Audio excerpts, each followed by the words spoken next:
시작이 얼마나 중요한지 모릅니다. 사실은 지금 문제가 온 게 아니라 시작이 틀린 시작이 되었기 때문에 지금 문제 오는 것이 굉장히 많이 있어요. 틀린 시작을 하니까. 시작이 안 맞으면 중간에는 반드시 문제 올 수밖에 없죠. 여러분 스스로에게도 늘 이 질문을 하셔야 됩니다. 나는 뭘로 시작했는지. 또 직장이든 여러분 업이든 현장에서 볼 때 저 사람은 뭘로 시작하지? 이 일은 뭘로 시작됐지? 이거 질문을 많이 하셔야 돼요. 그래야 위에서 이렇게 내다볼 수 있어요. 근데 우리의 시작은 어떤 시작이라 그랬어요? 우리의 시작은 여기 써 있잖아요. 원래 하나님께서 우리에게 주신 시작은 대충 시작하는 게 아니고 가능성을 보고 시작하는 게 아니고 좋다 싶어 시작하는 게 아니라 영원 응답의 시작이 원래 우리의 시작이에요. 근데 이걸 체험한 적이 없고 맛본 적이 없기 때문에 체질되어 있기를 가능성의 시작, 조건의 시작, 그죠? 환경의 시작, 사람의 시작 이렇게 시작한단 말이에요. 그래서 거기에 길들여져 있을지라도 이쪽 시작으로 내가 자꾸 방향을 바꿔야 됩니다. 그래서 다른 걸 쌓지 말고 말씀을 자꾸 쌓아야 되죠. 응답의 시작. 이 응답의 시작은 마치 뭐와 같으냐면요. 이 하나님의 시작과도 같거든요.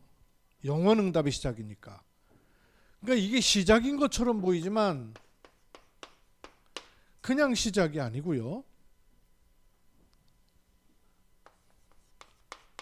끝을 본 시작입니다. 하나님의 시작은 전부 끝을 본 시작이에요. 대충 해보는 거 없어요.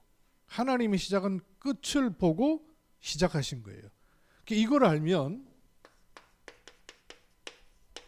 우리 입장에서는 결론을 내놓고 시작한다는 말이에요. 하나님께서 인간을 처음부터 어떻게 시작하셨는가 하니 창세기 1장 26절에 우리가 우리의 형상을 따라서 사람을 만들어 그들로 만물을 다스리도록 하자 하시고 시작하신 거예요.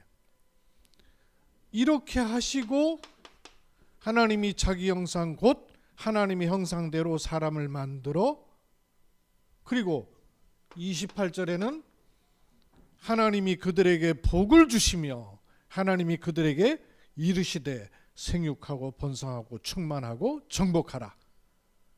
이게 하나님의 시작이에요. 이 시작, 이거는 하나님의 시작이지만 끝을 본 시작이란 말이에요. 결론을 내놓고 하나님이 우리에게 시작하신 거예요.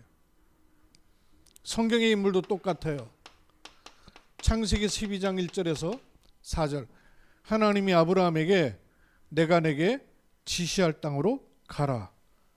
근데 이 메시지 자체는 모르는 거잖아요. 어디라고 지점을 말씀 안 해주시고. 그럼 하나님께는 끝이 정해져 있단 말이에요. 내가 내게 지시할 땅으로 가라. 끝을 본 시작입니다. 그래서 결론 내린 시작을 가는 게 신앙생활이에요. 근데 이거 인생에서는 절대 안 보이거든요. 어떻게 인생이 끝을 보고 갈 수 있어요? 가보는 거지. 경험 따라가는 거지. 사람 말 동량 해석하는 거지. 근데 하나님의 시작은 완전히 끝을 내놓은 시작을 하시는 거예요. 이 시작을 봐야 돼요. 요셉에게도 창세기 37장 1절에서 11절 요셉은 끝을 봤다고 말해요. 해와 달과 열한별이 절을 하는 끝을 본 거예요. 이걸 가지고 있으니까 여러 환경을 보는 눈이 완전 달라지는 거죠. 끝을 본 시작입니다. 영원 응답의 시작이란 말이 그 말 아니에요. 끝을 내놓고 시작하는 거다 그 말이에요. 가보는 게 아니에요. 인생길 가보는 게 아닙니다. 끝을 내놓고 확인하는 게 인생입니다. 그래서 제가 제일 헷갈렸던 게 제가 첫 결혼 주례를요 29살에 했다니까요. 아니 29살에 저보고 결혼 주례를 해달라 그러니까 이게 합당하겠어요? 내가 장가를 가도 장가를 갈 나이인데. 그때 그 자매가 나한테 평생에 잊지 못할 말을 해줬어요. 목사님, 결혼식 말고요, 결혼 예배 드려주세요, 이러는 거예요. 아차 싶더라고요. 그렇지, 예배를 누가 드려요? 보통 결혼식 그러면 경륜 많은 분들이 경험 얘기해 주면서 하는 결혼식 아니에요, 주례가. 근데 이 자매는 예배 드려달라는 거예요. 예배는 누가 드릴 수 있어요? 목사가 집례하는 거죠. 그 내가 29살이라도 목사란 말이에요. 그러니 그렇지, 내가 내 경험 말하는 게 아니고 하나님 말씀을 증거하는 것이지. 그 말씀 버뜩 생각나더라고요. 지금 구미에서 신앙생활 잘 하고 있어요. 끝을 낸 시작이에요. 출애굽기 3장에 하나님께서는 아브라함에게 가라 하실 때는 가봐라가 아니잖아요. 끝을 내놓고 아브라함을 부르신 거란 모세죠. 내 백성을 애굽에서 건져내라는 거예요. 그 핵이 뭐냐 하면 18절 희생제사를 드려라. 끝을 내놓고 시작하시는 거예요. 이걸 본 시작이 돼야 됩니다. 끝을 본 시작이라 해야 돼요. 그게 영원응답의 시작이에요.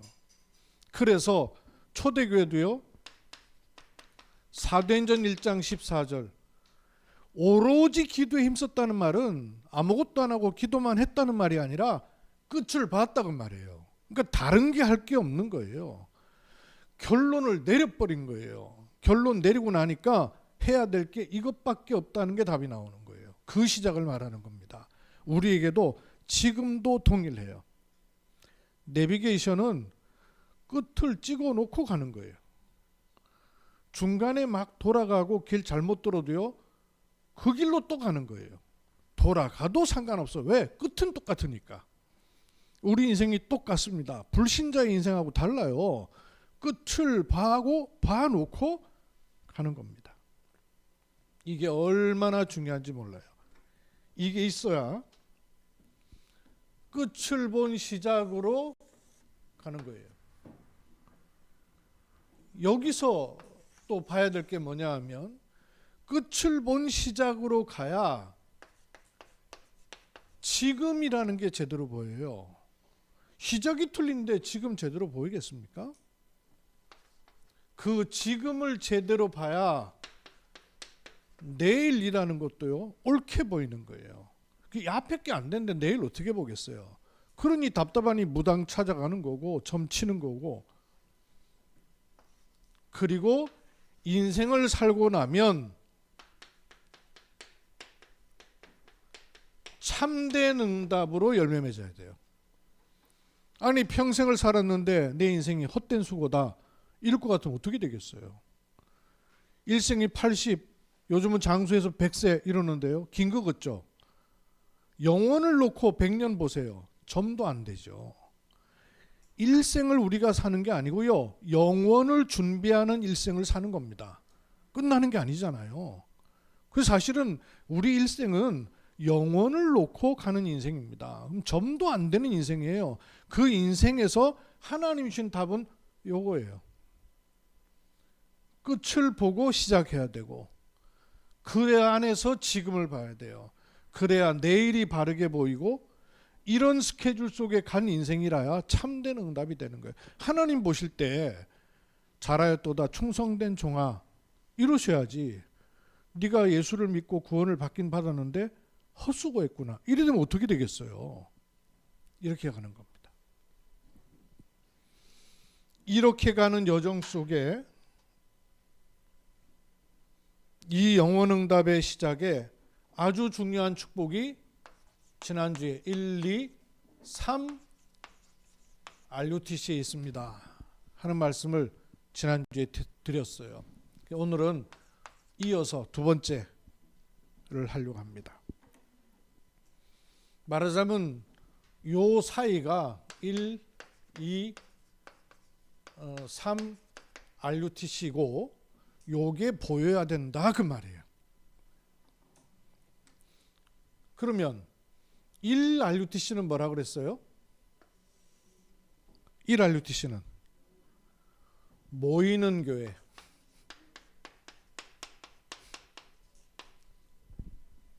모든 나라 열방교회 모이는 교회?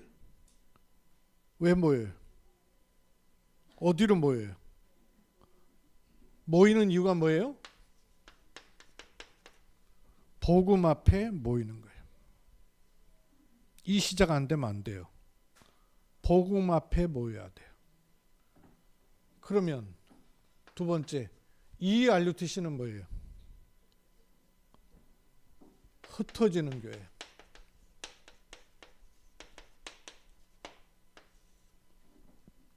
흩어진다는 말은 사방팔방 흩어진다는 말일까요? 복음 앞에 모여야 흩어질 수 있어요. 그냥 흩어지는 거 아니에요. 이사 갑니까? 복음 앞에 모이면 두 번째가 뭐가 가능해요? 흩어지는 교회라는 말은 뭘 회복하는 겁니까? 그렇죠. 복음을 가진 현장을 회복하는 겁니다. 이게 얼마나 중요한지 몰라요. 그래서 이게 붙어 있어야 돼요. 떨어지면 안 돼요. 1, 2, 3 RUTC. 이렇게 되면 3 RUTC가 나오는데 3 RUTC 뭐라고요? 파고드는 교회.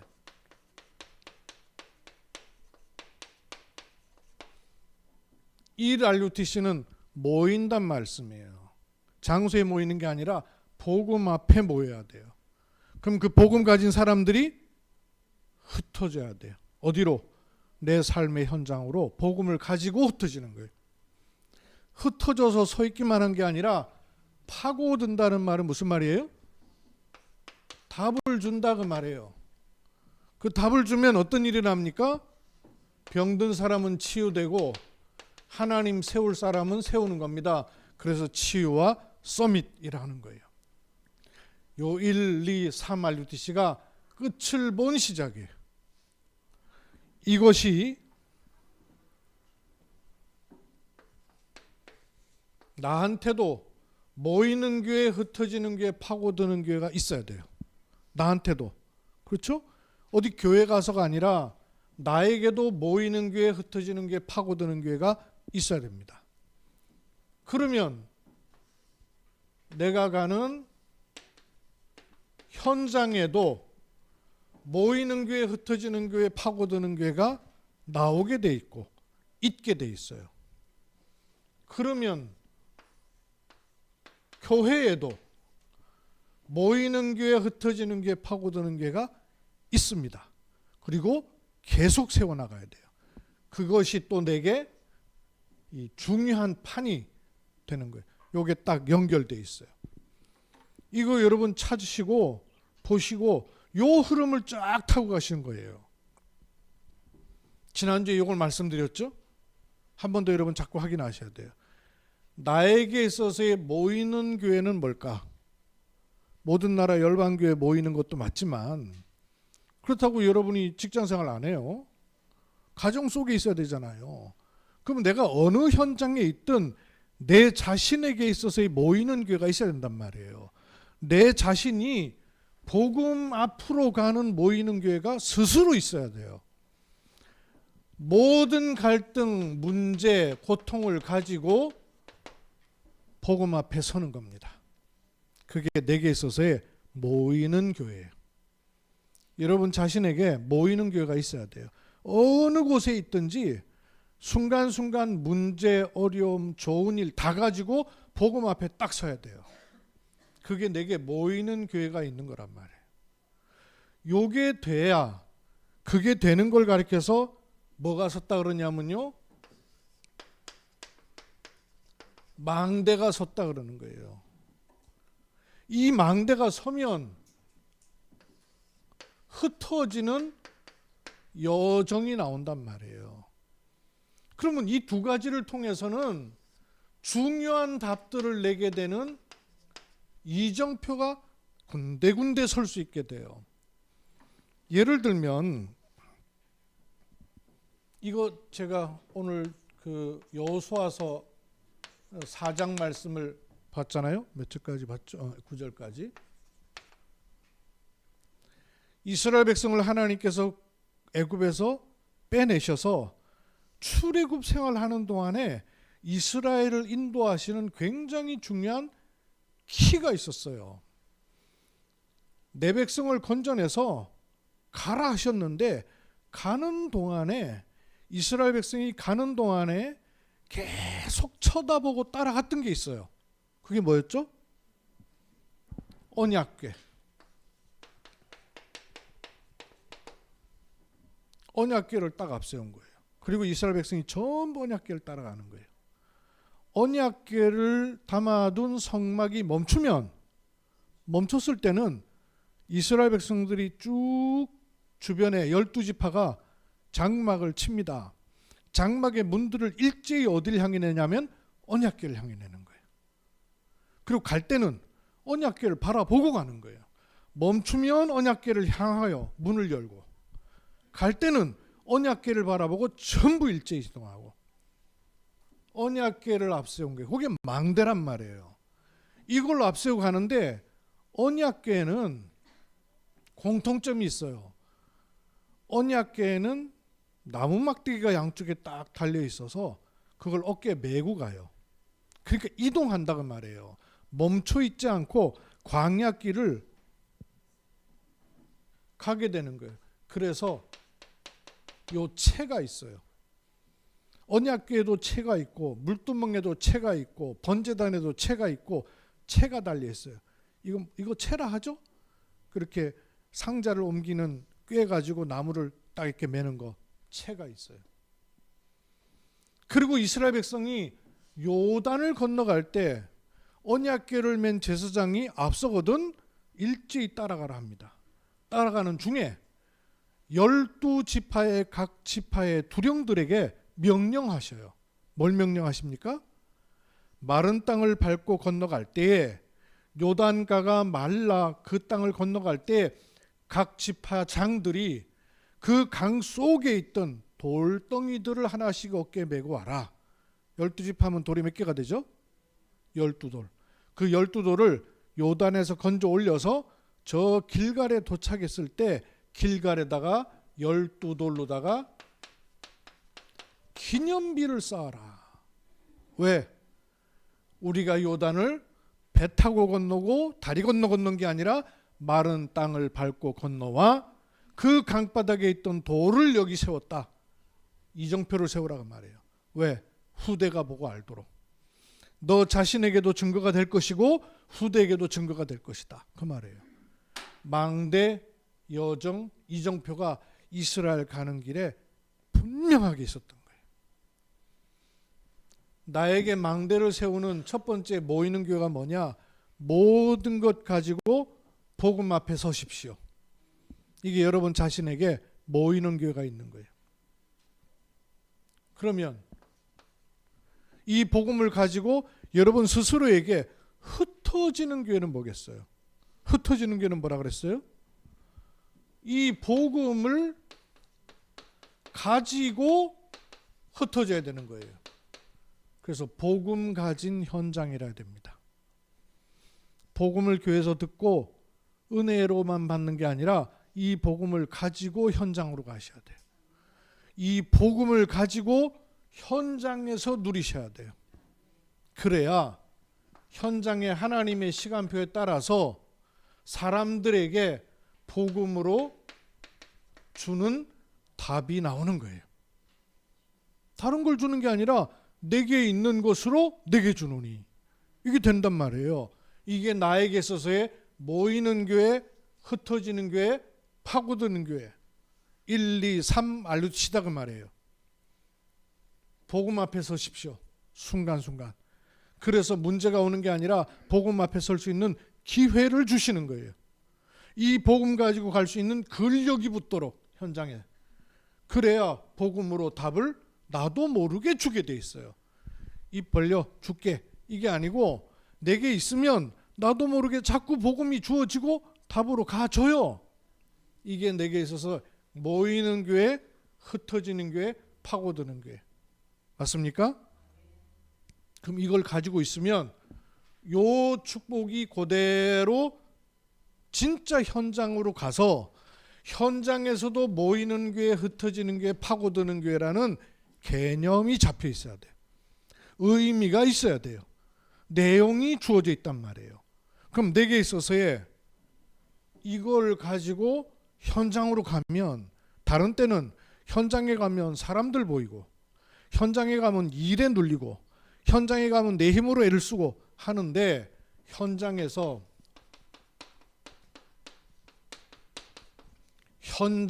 선 복음이 되는 겁니다. 현장에 복음이 섰버려야 돼요. 현장에 내 자존심이 서는 게 아니라 복음이 섰버려야 돼요. 현장에서 내 스킬과 경험이 서는 것이 아니라 복음이 섰버려야 돼요. 그래야 현장에서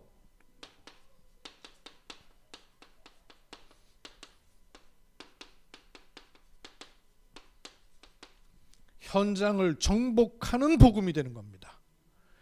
내 안에 복음이 있기만 하는 게 아니라 이 복음의 힘은 현장을 얼마든지 정복할 수 있습니다.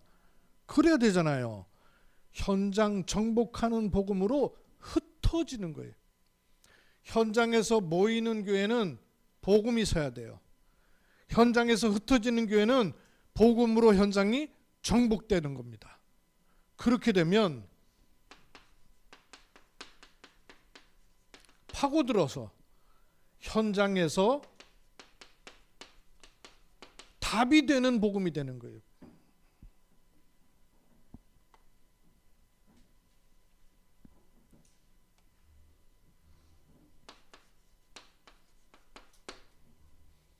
현장의 모이는 교회, 흩어지는 교회, 파고드는 교회, 요게 현장에도 있단 말이에요. 그게 이 스케줄을 가는 겁니다. 이렇게 망대가 서면 현장의 여정이 나오는 거예요. 그러면 이걸 통해서 교회에도 모이는 교회, 흩어지는 교회, 파고드는 교회가 있죠. 교회의 모이는 교회로서의 개념은 뭐겠어요? 이게 우리가 섬기는 지역교회입니다. 모든 나라 열방교회.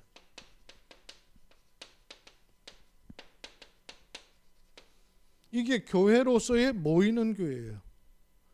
그러면 교회로서의 흩어지는 교회에 여러분이 있어야 돼요. 그건 어떤 거예요?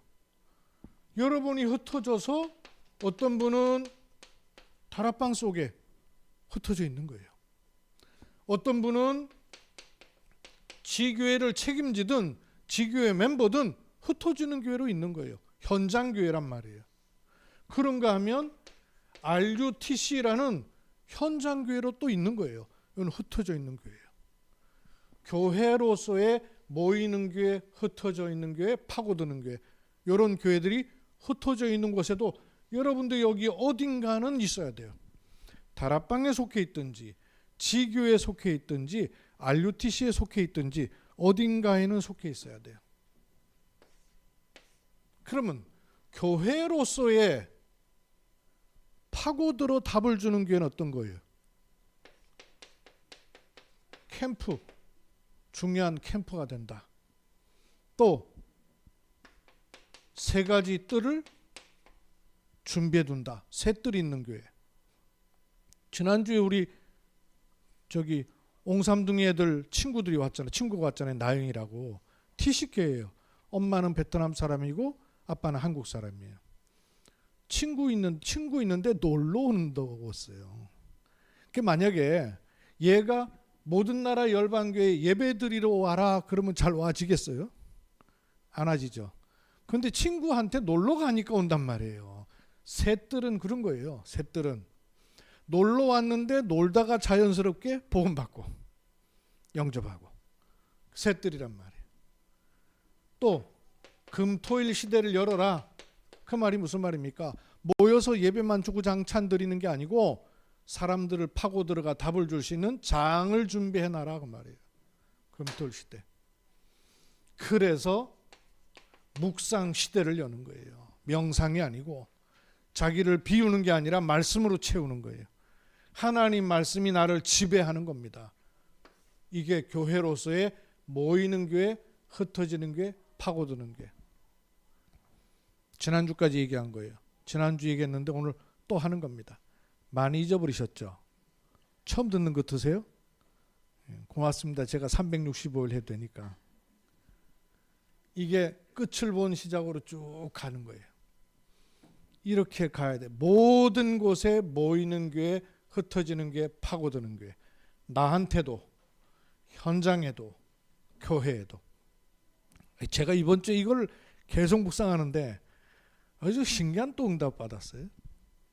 우리 이현자 장로님, 어르신 최성림 집사님 하나님 부르심을 받아서 장례배를 드리게 됐잖아요. 장례배를 드릴 때 3일이니까 3번 예배가 있어요. 3번. 보통 첫날은 가족들이 모여서 입관합니다. 그래서 입관 예배라 해요. 둘째 날은 가족을 위로한다 해서 위로 예배라 합니다. 셋째 날은 발인 예배 그러기도 하고, 장례 상여가 나가니까 발인 예배라 그러기도 하고, 또 기독교적으로는 천국 환송 예배, 이렇게 3가지를 말해요. 근데 제가 이걸 가만히 묵상하다가 첫날 가서 제가 입관 예배를 하지 않고 뭐라고 생각이 되냐면, 그래, 전에는 제가 입관 예배가 아니라 안식하게 되는 거다. 그래서 안식 예배라 했거든요.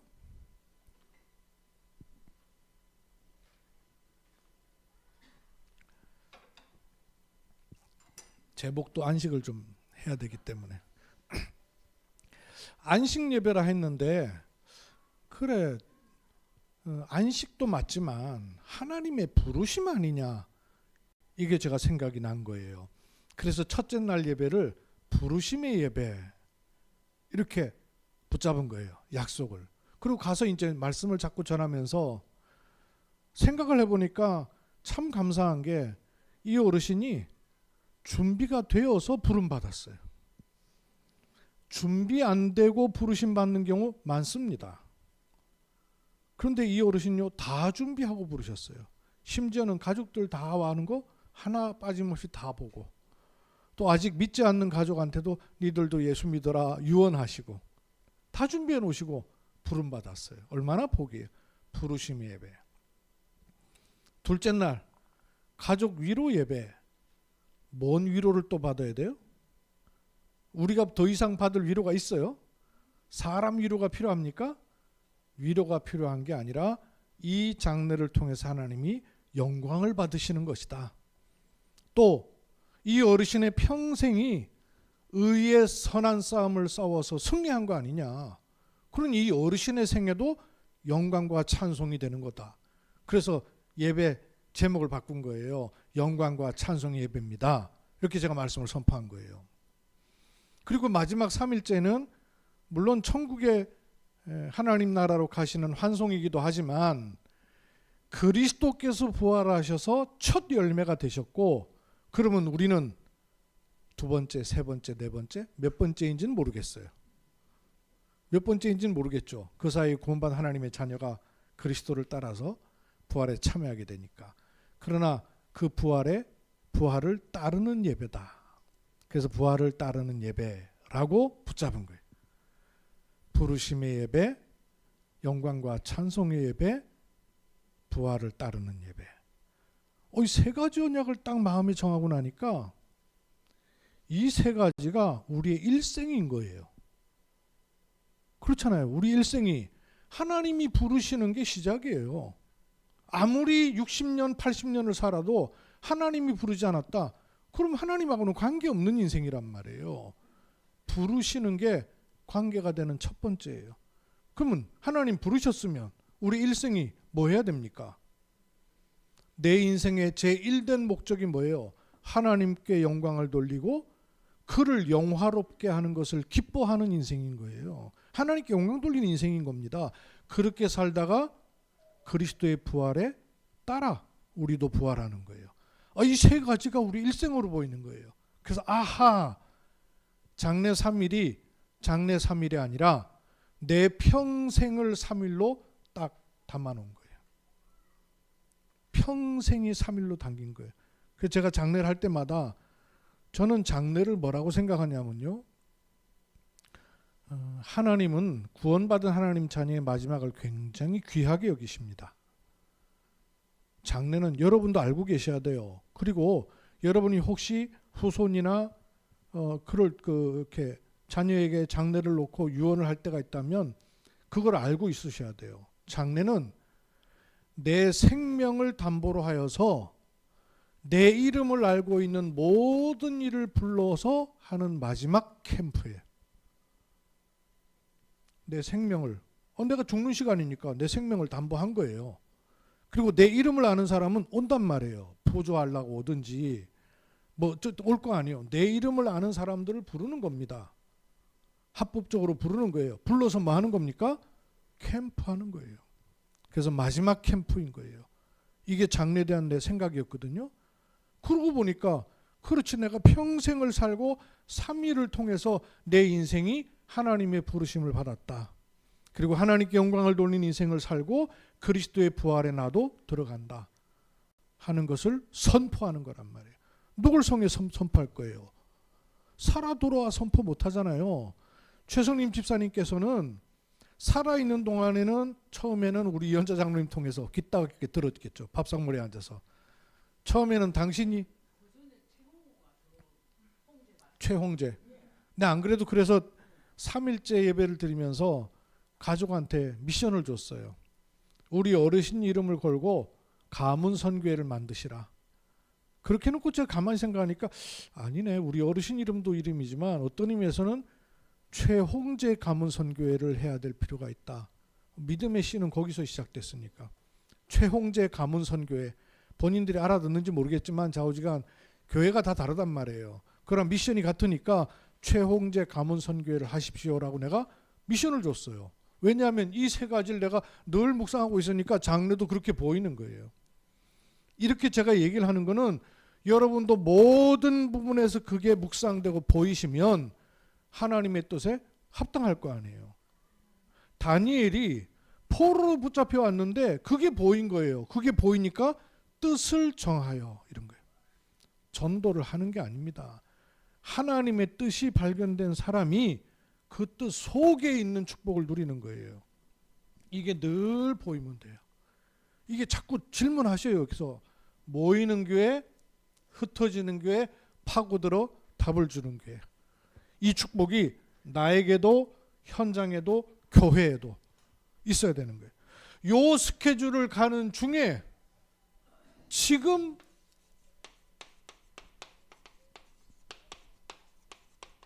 어떤 응답을 받고 있는가? 요걸 늘 물으셔야 돼요. 지금 보통 어려움이 생기거나 갈등이 생기거나 그러면 거기 탁 꽂히죠. 속는 거예요.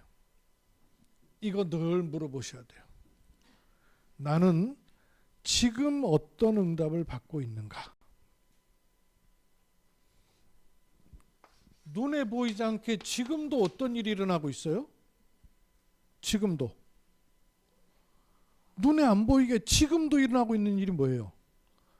지금도 하나님은 말씀을 성취하고 계십니다. 내가 고민하고 있는데도 하나님 말씀을 성취하고 계세요. 내가 갈등하고 있는데도 하나님 말씀을 성취하고 계셔요. 이게 나하고 연결되어 버려야 스파크가 일어난단 말이에요. 하나님은 지금 구원 사역을 하고 계셔요. 맞습니까? 하나님은 지금도 능력으로 역사하시고 기도에 응답하고 계시단 말이에요. 이 축복을 내가 갖고 있는데 그 응답을 내가 자꾸 간과해버리면 잡히죠.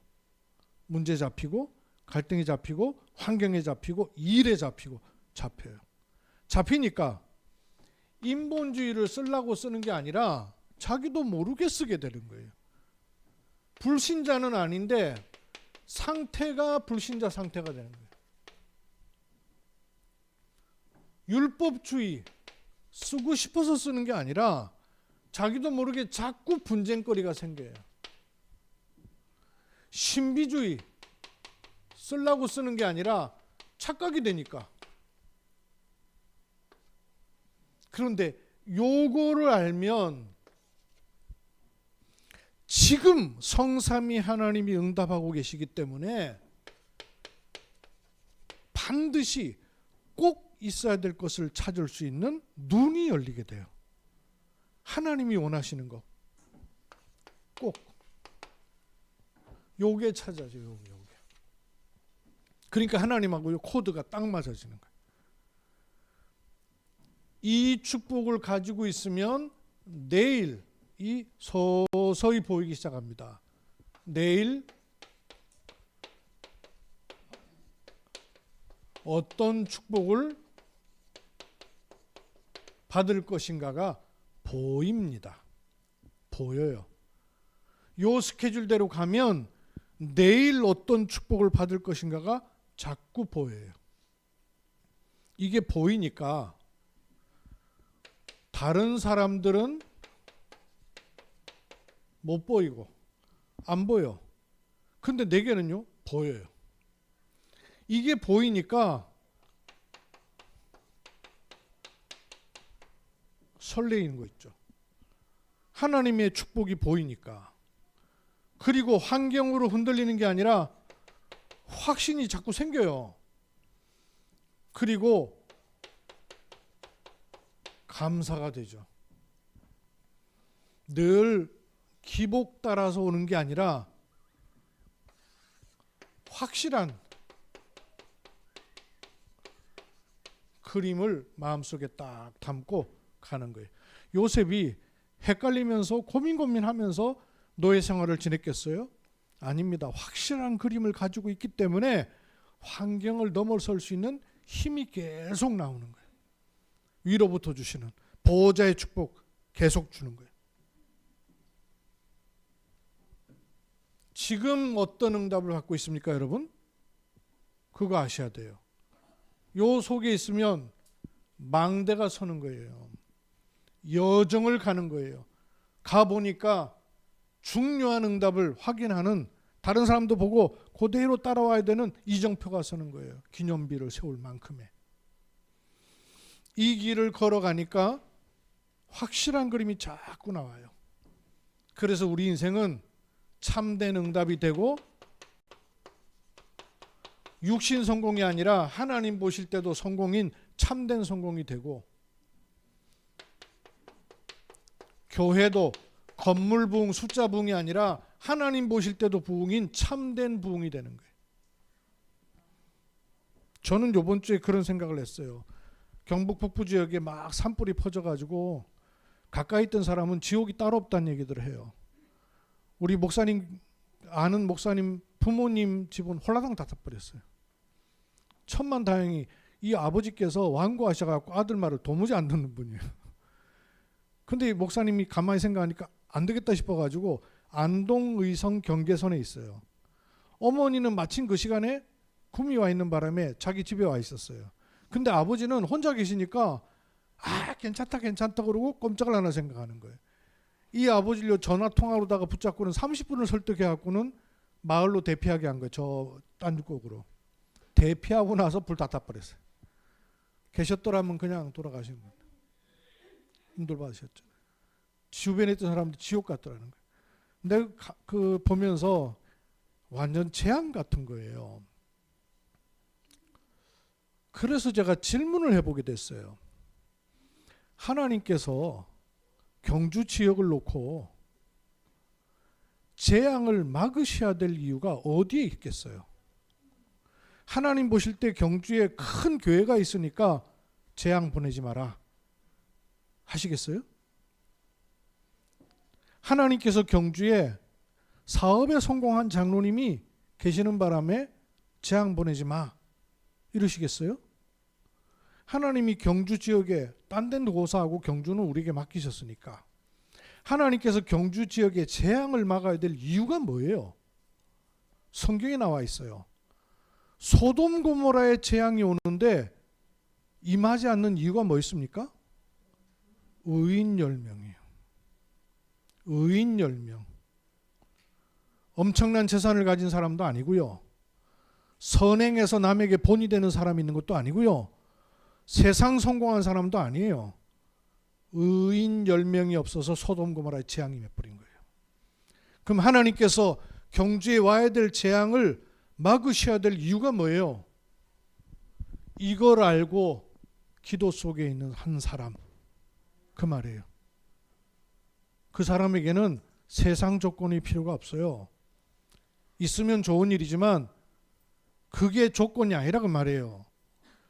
영적 문제가 왜 오는지를 아는 사람, 우상 숭배의 결과가 뭔지를 아는 사람, 흑암 권세가 어떻게 꺾이는가를 아는 한 사람, 그 사람의 기도를 하나님은 들으시고 임해야 될 재앙을 막으시는 겁니다. 저 시골에 계신 할머니라도 상관없어요. 저 직장의 말단 직원이라도 상관없어요. 지금 헤매고 있는 렘넌트라도 상관없어요. 하나님하고 통하는 한 사람, 하나님의 마음 속에 있는 걸 아는 사람, 그를 통해서 재앙이 무너지는 거예요. 와야 될 가문의 저주와 재앙이 꺾이는 거예요.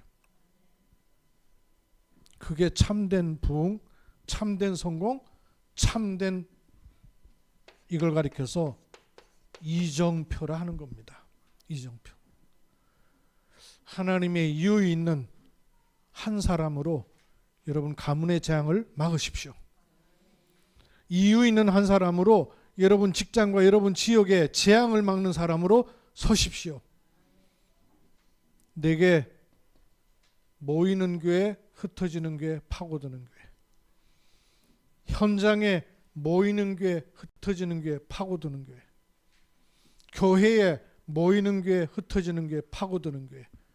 이 축복을 누리는 게 1, 2, 3 RUTC. 영원응답의 시작입니다. 살아계신 하나님 감사를 드립니다. 하나님의 약속 가진 한 사람 때문에, 그 언약을 가지고 기도하는 한 사람 때문에, 하나님의 결국을 본 한 사람 때문에 하나님은 가문의 재앙을 막으시고 지역의 재앙을 막으시고 국가의 재앙을 막으시는 것을 믿습니다. 이 언약 붙잡고 하나님의 은혜 속에, 현장 속에 서도록 축복해 주옵소서. 주 예수 그리스도의 이름으로 기도하옵나이다. 아멘.